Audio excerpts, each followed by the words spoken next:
हाय। तो इस वीडियो में समझने वाले कि इलेक्ट्रिक करंट को कैसे प्रोड्यूस किया जाता है। तो इस चीज़ को समझने के लिए हम डिस्कस करते हैं एटम को। एटम के सेंटर में एक न्यूक्लियस होता है जहाँ पर न्यूट्रॉन और प्रोटॉन होते हैं एंड उसके सराउंडिंग कुछ इलेक्ट्रॉन्स रिवॉल्व करते हैं। तो यहाँ पर जो एटम के अंदर इलेक्ट्रॉन्स को फाइंड आउट करना इम्पॉसिबल होता है। तो इलेक्ट्रॉन को फाइंड आउट ना करके हम इलेक्ट्रॉन की फाइंड आउट करने की प्रोबेबिलिटी को डिस्कस करते हैं क्लाउड फॉर्म में। तो इलेक्ट्रॉन फाइंड आउट करने की प्रोबेबिलिटी के बेस पे ही एक थ्योरी है जिसको हम बोलते हैं इलेक्ट्रिक करंट को। तो इस वीडियो में समझने वाले हैं। तो जो न्यूक्लियस है, न्यूक्लियस के अंदर प्रोटॉन और न्यूट्रॉन जो होते हैं वे इलेक्ट्रॉन के कंपैरिजन काफ़ी हैवी होते हैं। तो अगर हम बात करें तो इलेक्ट्रॉन काफ़ी हल्के होते हैं लाइक अ डस्ट। तो इजीली इलेक्ट्रॉन को निकाला भी जा सकता है एटम से और इंट्रोड्यूस भी किया जा सकता है। ओके, तो जब इलेक्ट्रॉन्स के नंबर और ज़्यादा या कम होते हैं तो उसके बेस पे आपका जो एटम है वो नेगेटिव या पॉजिटिव होता है। नॉर्मल कंडीशन में क्या होता है कि आपका जो एटम है वो न्यूट्रल होगा। व्हाई?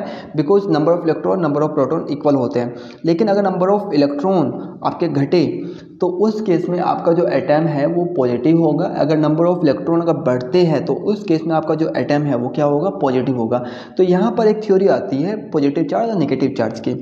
ओके, तो यहाँ पर एटम के पास क्या होते हैं? काफ़ी सारे सेल्स होते हैं जहाँ जो आउटर मोस्ट सेल होती है उसे हम बोलते हैं वैलेंस सेल। ओके, जहाँ इलेक्ट्रॉन क्या होता है कि अब जब उस इलेक्ट्रॉन को बाहर से एनर्जी मिलती है तो इलेक्ट्रॉन अपनी स्टेट को छोड़ के दूसरी स्टेट में जाता है। ओके, तो इलेक्ट्रॉन के मूव करने की वजह से ही क्या होता है कि करंट प्रोड्यूस होता है। ओके, तो अगर इस चीज़ को समझते हैं हम यहाँ पर एक एग्जांपल के तौर पर, जैसे कि सपोज करो आप एक फर्श पर चल रहे हैं। तो आप एक कंडक्टर है एंड जो फर्श है वो इंसुलेटर है। जैसे जैसे आप चलोगे तो रबिंग की वजह से आप पॉजिटिव चार्ज आएगा और जो फर्श है उस पर नेगेटिव चार्ज आएगा। लेकिन जैसे ही आप किसी भी डोर को पकड़ते हैं जो मेटल की है तो आपको एक करंट महसूस होगा। वाई? बिकॉज आप पे पॉजिटिव चार्ज था और जो मेटल है वो आपको नेगेटिव चार्ज देता है, मतलब इलेक्ट्रॉन देता है। तो इलेक्ट्रॉन के ट्रांसफर की वजह से आपको एक हल्का सा करंट महसूस होगा।